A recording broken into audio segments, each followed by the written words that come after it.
All right, welcome to our fifth podcast of Pure to Perfection, our quest to play the top 100 golf courses in the world. So this is the final leg of our Midwest tour. So if you remember, we started in Sand Hills and then made our way south to Kansas. And then, we're making our way back up to Rock Creek Cattle Company, which is our course that we're covering this time. And, one of the things you might go, well, why did you go to Nebraska, down to Kansas, and then back up past Nebraska to Montana? Well, it's just hard, right? It's hard coordinating, people's schedules, times, and these are private clubs. So when people are hosting you, it's, you're kind of at their behest to make things work. So wasn't the perfect routing, but, we got to see Nebraska twice, and that's kind of cool. Not really. Is it kind of cool? No, not really. Not really. So, we finish up at Prairie Dunes. We, keep going. We wake up, I don't know, kind of early because it's going to be a long day. And, as I mentioned, part of what's been cool about this adventure is we go to places we've never been. So I used to do a bunch of car rallies and crazy stuff when I was younger. And, so I've been to every state. But one of the things I had never been to was Mount Rushmore. That's right. So as we left Prairie Dunes and we start kind of retracing our path, right? At least up to Nebraska, because now we got to work our way, back up to northwest Montana. So as we're driving home, Ken, what did we pass? So we're driving along and didn't really realize that the first 3 to 4 hours of this drive, it was the exact same drive as the Sand Hills to Prairie Dunes, Kansas drive. So we're driving, we passed this gas station. And as we're driving by it, I go, man, that looks exactly like the one where I left my money behind. We talked about that in the last podcast. And my wife goes, yeah, that's because that is the same gas station. But, we figured by then, Grace had already talked to them and they were mailing the stuff back to us. So we just kept driving. Well, yeah, we never got the money, but that's another story. Yeah, it's a good story. It cost you $50, but hey, it was good. So, once again, there's actually very cool things to see. Obviously there's a lot of nothing, but, we went through the Badlands and went through that national park, which was very cool, very beautiful. I mean, the scenery was just absolutely stunning. It was beautiful. Yeah. Hopped out, did a little bit of hiking. It was really nice. Yeah, it's cool. I highly recommend it if you're ever in the area. But, so we did that. We went by the gas station. Ken didn't get his money. We went through the Badlands, which was just spectacular. And, we made our way up to Mount Rushmore. And, I figured, well, I hadn't seen it. It's kind of on the way. And, we got into Mount Rushmore about 6? About 6 o'clock, yeah.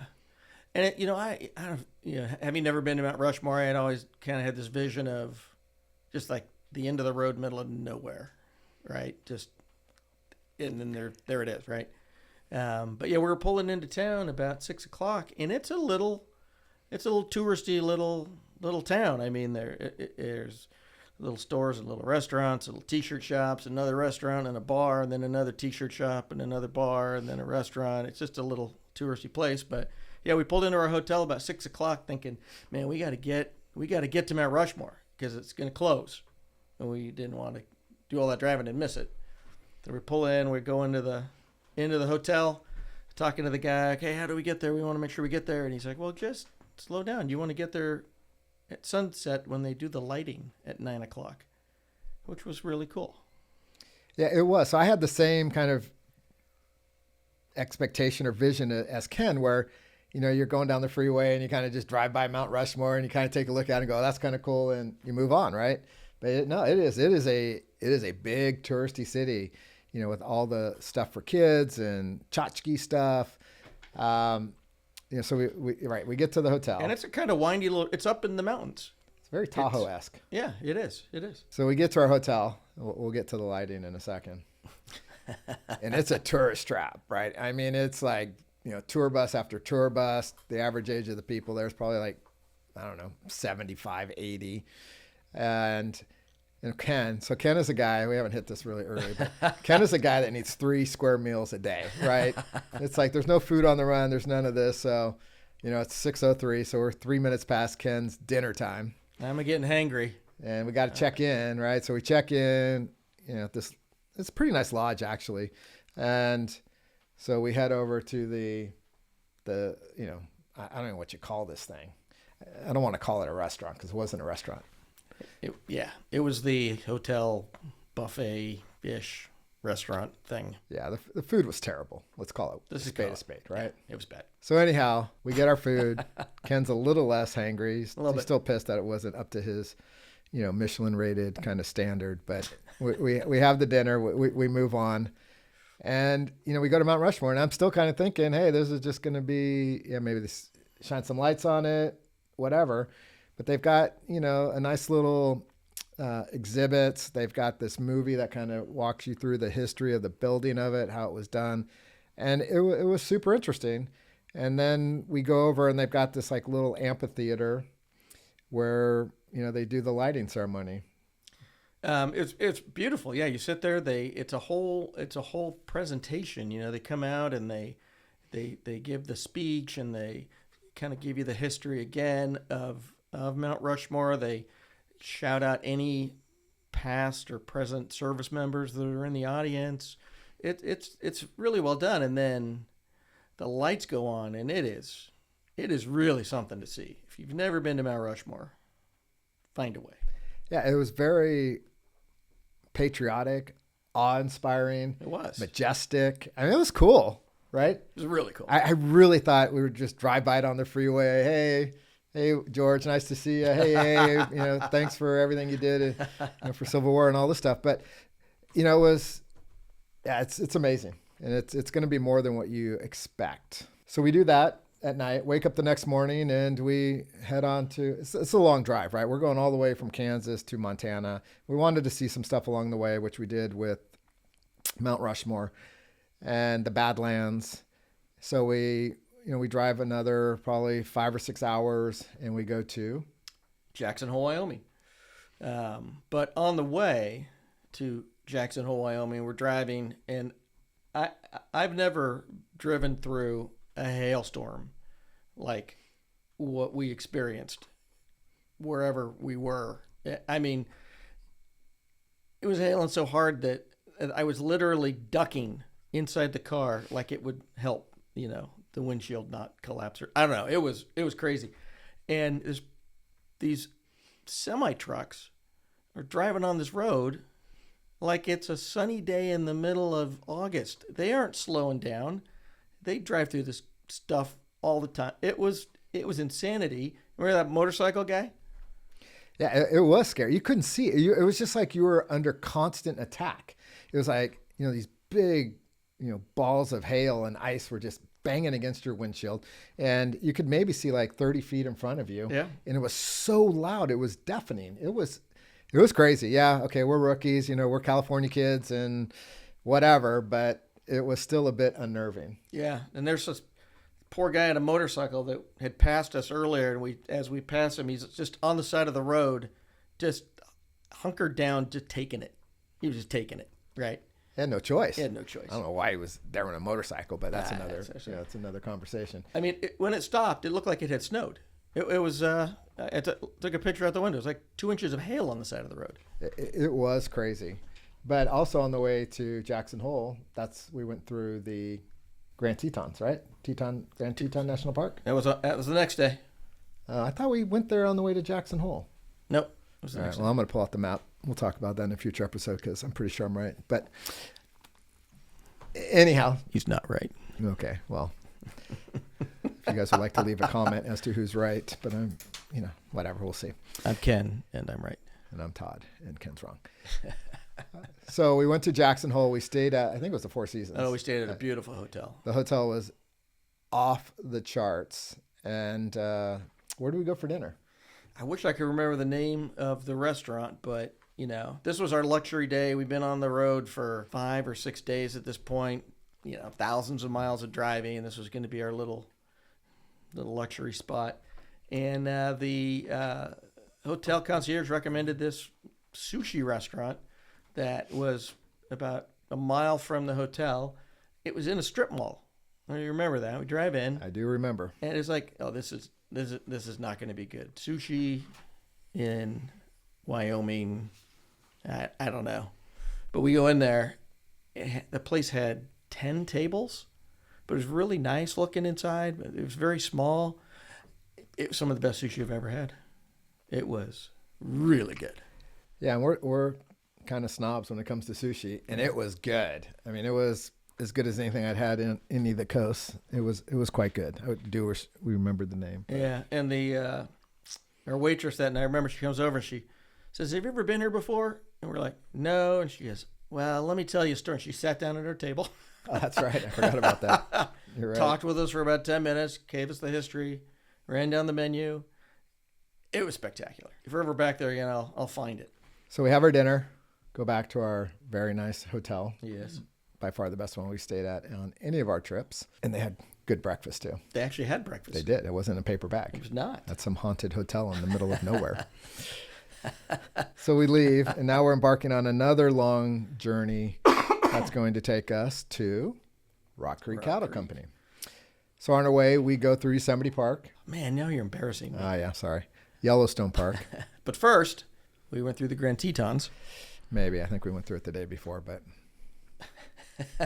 But for those, Yellowstone. What do you think of when you think of Yellowstone? What's the first thing that pops into your head? Yogi Berra.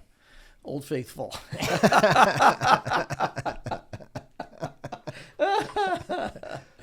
So we drive into Yellowstone and head straight to Old Faithful, and we missed it by maybe 10, 15 minutes. It goes off approximately every hour.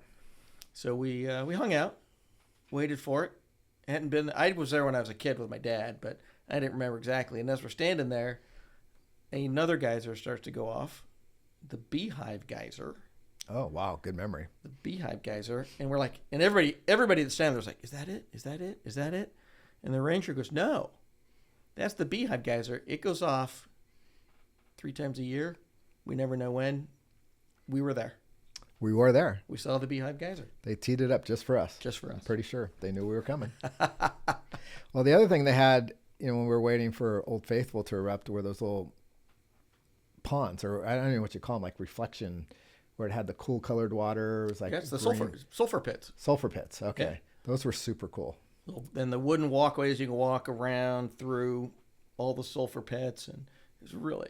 That was cool. So that's how we killed our time until Old Faithful showed up. Then we were just getting back on the road, and there was a herd of elk in that one field. We pulled over, got to take some cool pictures, and then another insane rainstorm hit us. We were going to do some more sightseeing, but thought... But we did see some buffaloes. Was it buffaloes? Or bison or buffalo? Excellent. There were some big animals in a field. I think it was buffaloes. All right. I'll admit when I'm wrong. So we do that, which is great. It's a bucket list thing, right? Everyone's got to go to Yellowstone and see Yogi Berra. But it really is beautiful. It's a great drive, and then we head to Montana, right? And once again, beautiful landscape, middle of nowhere, and it's quite a long trip, right? It was still like another 3 or 4 hours for us to get to Rock Creek Cattle Company. And so we drive. We're driving. We have 2 rental cars. Todd's in the front. And all of a sudden, as we're driving down the street into this little town, we come off the freeway. We think we're getting close to Rock Creek Cattle. And all of a sudden, a hard left turn. And we're like, where's he going? And so we follow him. And he goes a couple blocks and then turns down this alley. And we're like, what is he doing? Maybe, I don't know, maybe he's got a number wanted or something. We're driving down this alley. And then, nope, keeps going, turns back onto the street. We have our 2-way radios. What is going on? And Kathleen's like, Todd needs to go to the bathroom. It was pretty bad. So maybe I'll give a little bit explanation here. So I was using Waze, right? And Ken ended up saving me with Google Maps. But anyhow, so Rock Creek Cattle's in the middle of nowhere. It's kind of another Sandhills type thing. And I had used Waze, and it took us out on this dirt gravel road, and it just didn't feel right. And I'd gone to Ken, hey, it's like 9 miles. Oh, you're skipping ahead though. I mean, we went to that first. no. All right, go ahead. I'm No. pretty sure I'm right again. This is Our producer may have to do some editing here, but Okay. we'll get it figured out. No, you're driving around in circles looking for a bathroom, okay. So I guess I had to go to the bathroom first. and then we So- finally get to a gas station. Well, hold on though. No, So all right. the reason why it got even worse is I had Waze going, and I had put in a bathroom, right? And so Waze must have taken us to an old building or something.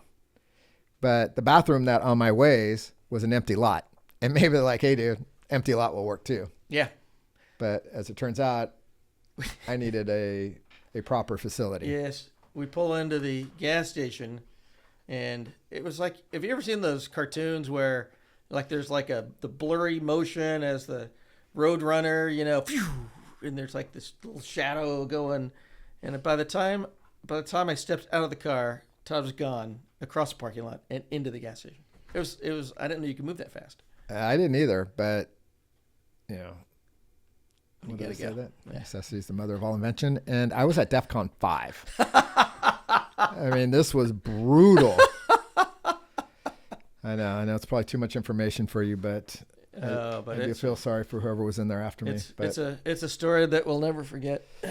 I'd like to forget it, but I know you won't let me. Yeah, but so we take care of business.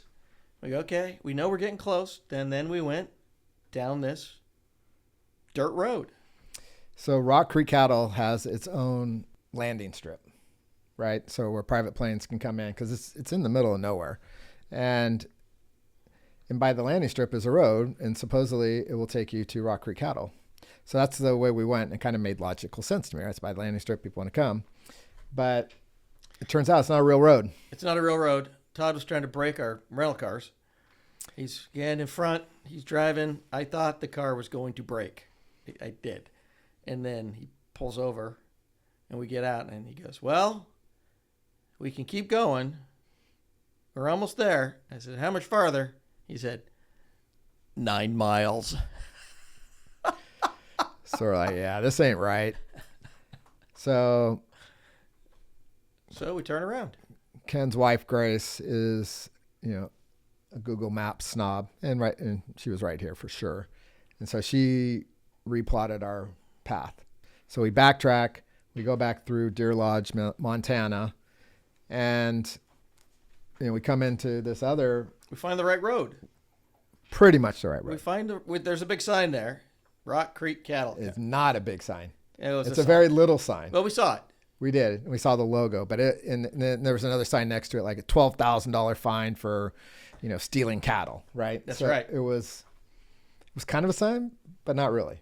So we go, okay, we're going the right way. So we go down this road, and there was actually another turn that we missed. Well, there's no sign. There's no sign, right? So we keep going to the end of this road, and it's like this little turnabout, and there's like these 4 farmhouses, and there's nothing else there. It's kind of like the ranch hand, where the ranch hands live. The Kinda hills like have Yellowstone eyes. type Yeah, thing. Yeah, the hills have eyes. And we're kind of sitting there, and we go, should we go knock on a door? I don't know. And then we see one of the shutters, one of the drapes kind of flutter, like, okay, they're watching us. We got to get out of here.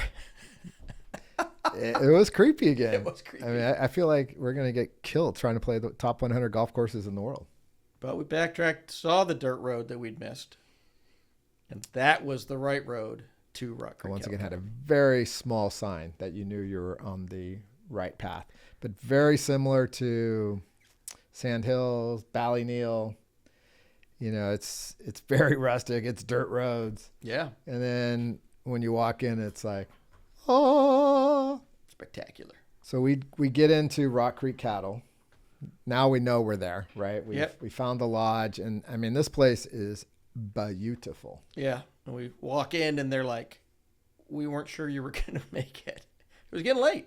Man, it was like 6 o'clock. And we said, well, we're hungry. Yeah, It was past 6, so Ken was hungry. I was hungry. I got to eat my dinner. And they were like, well, you can eat, but you got to eat right now because there's a party. So we sit down, and it's beautiful. It was beautiful. It's owned by Bill Foley. So he's the owner of the Las Vegas Knights, the hockey team. And they had, when we had played it, they had won the Stanley Cup a few months earlier. And we were talking to one of the waitresses and we're like, so how was it with having all these hockey players here? There's obviously plenty of booze. It's a beautiful thing. And she said, Foley had one rule, which was no guns, which is probably a smart thing with a bunch of drunk hockey players. Yeah. And she goes, they were literally swinging from the chandeliers. So, they had the Stanley Cup there. People are taking pictures, and these guys are going hog wild. I wish we had been there like a few weeks earlier. That would have been a sight to see. Probably wouldn't have got a tee time that day, though. But I don't think they were playing golf the next day. But you walk in, right? I mean, it's like walking into, I don't know, Four Seasons. I mean, it's beautifully appointed. Yep. It's it's obviously kind of a lodge type rustic feel, but it had a couple of great places to eat, a great bar. The rooms were awesome. It was really like Shangri-La. I mean, I fell in love with the place. It's got this, men's lounge that obviously has its own bar. It's got this really cool poker table. It was just really appointed to the nines. Yeah, it's pretty awesome. It's pretty awesome. The bartender offered to be our caddy the next day. We're getting to the golf eventually. Which is spectacular, by the way. Waiter offered to be our caddy the next morning, which was kind of funny. Todd and I hopped in a golf cart, and we're kind of driving around the grounds a little bit. They've got horseback riding, archery range, shooting range, fly fishing, a private lake, skeet shooting, off-road ATV, hiking. This place, if you're an outdoors person, this is the place to be. Yeah. The only downside I would say is it's only open 5 months a year, right? It goes from May till October, just given the snow. I mean, just from a golf perspective, people do live there and do things in the winter as well. But I fell in love with the place, and the golf course was amazing. We'll get to that here in a second. But yeah, so we kind of toured the property at night. Yep. Ken had eaten, so he was okay. I wasn't hangry anymore, but I did talk Todd into going back into the lodge for a nightcap. We did. It was a good thing. And the party was in full swing, and bumped into a bunch of guys from De La Salle. Yeah, so we're from California, and De La Salle is a football powerhouse. And, I went to a school called St. Francis, and also another kind of powerhouse in sports, but they're two of the top football teams. So we had, and the father was there with his kids who had just graduated from De La Salle. So they were having a men's trip weekend. Yeah. And I think it's pretty safe to say Rock Creek Cattle doesn't card. I probably shouldn't say that, but I didn't hear you. Okay. No, I didn't hear you. But maybe they do. Okay. So, met some really cool people. Yeah. They had a band there. Yeah. Ken's a music guy, so I'll let him opine here. Yeah, we were having some fun. The band was playing, of course. We did the sing-along. If you were going to pick one song to do a sing-along to, what would it be? Sweet Caroline. Bum, bum, bum. Good times never seem so good. So good, so good, so good. It was a lot of fun. So we hung out, I don't know, it seemed like it was a pretty decent hour. I don't know. I don't know if it was midnight, something like that. And then we went back to our beautifully appointed rooms. Our wives wondered where the hell we'd been for the last 3 hours. Yeah, but that's kind of a common theme. Yeah, that's true. So that's true. That's not new to us or them. So then we wake up the next morning. I actually don't remember what we did for breakfast. I don't either. But we go to the golf. So the other thing that, if you're just from a pure golf perspective, I think it was the best learning facility. So they had a short game area where they had little buckets of balls. And for just the short game area, they had the yardages, right? So it could be like 35 yards, 45 yards, 55. And it was really cool. It's like they had mapped out all the distances. So the practice facility was off the charts. Great driving range. And they have a driving range that has kind of two ends to it. One end's where people are warming up, and the other end's a training facility where it's got this great enclosure with, all the great type of training tools, TrackMan, et cetera, to help you hone your game. So it really is world class from top to finish.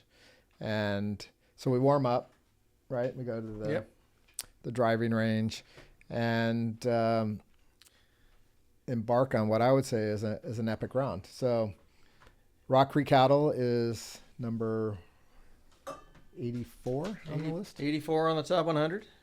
Yep. A Tom Doak design. And as I've been starting to play more and more courses, I love Tom Doak. He's got his layout, the designs. Many of the courses that we've played have been Tom Doak courses, and I would say they're many of my favorites. And this was, we've played a lot of the kind of link style courses that are out in these remote areas, wide open spaces, sand everywhere. This has been kind of a theme in the early going here for us. This was in the mountains in Montana. It was just beautiful. I mean, the pine trees everywhere. You're up and down the hills. Tom Doak obviously can maximize a piece of property. It's totally different than what we had played to that point, and it was really beautiful. And also, a difficult course from the tips, right? 75.1 slope, 146, 148 rating, 146. All right, so it's a difficult course. 75.1 rating, 146 slope, and so one, you walk in, it's a beautiful place. Two, the logo's great. Yeah. Right. It's the skull of like a cow. A cow. A bull.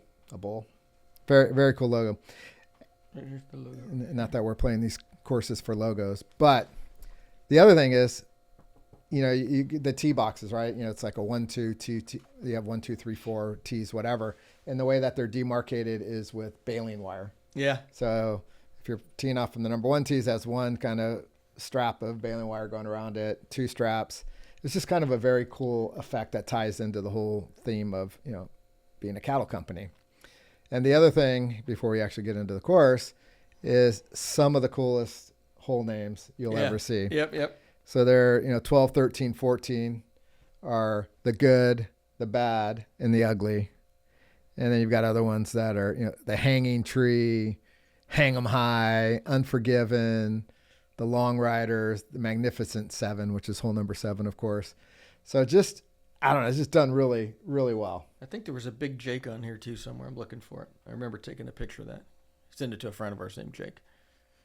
Anyway, the good, the bad, the ugly go from True Grit, a 16 handicap to an 8 handicap to the ugly number 4. It was tough, and everything out there is Western themed. It was a lot of fun. Yeah, I mean, I really fell in love with the course. Every hole had unique features, very memorable, and to that time, it was the best round I'd ever played. I ended up shooting a 73 there that day, and for me, that was off the charts. And we got to hole number 18, which is a long par 5. From the tips, it plays just about 600 yards. And I had started, with hole number 1 with a birdie, which I was very happy. I didn't birdie anything else. And then we get to 18, and the lady from the clubhouse comes out and goes, it's very elevated. It's very picturesque from the tips. She goes, you got to play the tips. So we're like, all right, we'll go for it. And we go up to the, the very, back of the tee box, the championship tees. And I laced my driver. You did. And then I topped my 5-wood. You also did. And then I pured my second 5-wood. And I put it like 3 feet from the pin, and I birdied 18. From the tips. From the tips. So I bookended my round with birdies, and which got me down to a 73, which was very cool. And they weren't very appreciative, actually. They said, "How was your round?" I go, "I shot my best round ever." Who wasn't appreciative? The people in the clubhouse. I thought you were talking about us. Oh, no, I was very appreciative. But she's like, "Well, don't tell." Yeah, I don't know. Don't tell the members because it's a hard course. So it's not that I didn't think it was hard. It was just I played out of my head that day. We had. Remember, we had a young kid that was our, not our caddy, our 4 caddy, I guess. Yeah, we had a 4 caddy. But he would just run every hole up ahead, give us the line, give us the safe, or what was he out? Yeah. Kind of like your neck getting chopped off, right? Because it's Western thing. Yeah. Hang them high, right? Yeah. So Yeah, it yeah, made sense. So he even played into it a little bit. So we finished our round. And, you know, when you get to the 18th hole, they have like a little bar there. It's called the last shot. And you know, again, you're sitting out on this outdoor deck next to this creek, listening to the water go by, this little bar. It's just the perfect way to end a round. But then we were having lunch with. So, you know, I was interested in actually joining Rock Creek. So we had somebody come out and meet us that kind of showed us around the grounds, you know, more of a formal tour. And they have a great swimming pool there. They have an outdoor eating area there, and they're really known for their tacos. So we sat down, had lunch, and had some of their famous tacos, and you can get, you know, the various meats, which were off the chart. So they lived up to expectations. And, you know, you go around, there's a spa, there's a workout facility. Obviously, the locker rooms are all top notch. I mean, this is a super classy place. And I left it. You know, we'll talk about our rankings. Maybe it's a good time to do it now. But for me, you know, it was really hard to do, you know, kind of pick Rock Creek or Sandhills. In the end of the day, I picked Sandhills, but it was very close. So for me, it was, you know, Sandhills, then Rock Creek, then Pebble Beach, then Prairie Dunes, and then Ballyneal. And, you know, we got home, and I was talking to my wife. I'm like, man, I love that place. It just speaks to me, right? And I think it's a place that kids would like, you know, with all the other outdoor stuff, the shooting, the stuff that Ken mentioned, whitewater rafting, fly fishing. I mean, there's just so much to do there besides golf. And clearly you have a preeminent golf course there as well. But I would say within about 1 minute, she dashed all of my hopes. I think she gave you at least, I don't know, 5 minutes. No, I mean, I brought it up forever, and she wouldn't let me do it. I know. I'm sorry. But as you'll see in episode 23, I ended up getting in somewhere even better. Well, there we go. But that will whet your appetite.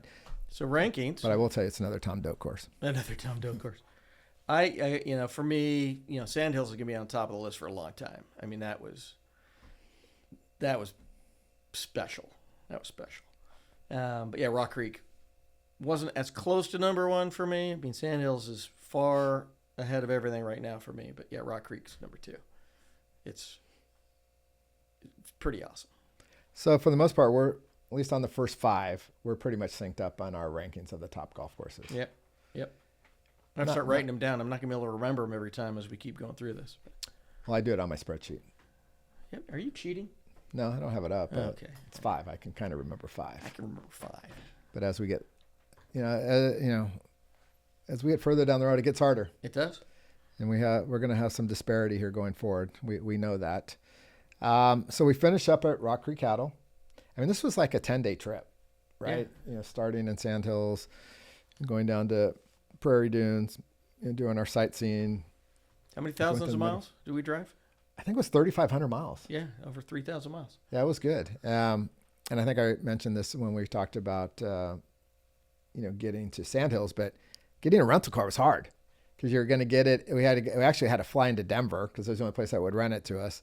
And then we ended up dropping it off in Butte, Montana, right? Butte, Montana. So we finished our round. God, I still want to go back and play that course. I did get invited to go to a member event at Stock Forum, which is another supposedly great course in Montana. So if somebody wants to invite me over to Rock Creek, I would greatly appreciate it because that was one course where I only got to play it once, and I definitely want to play it again.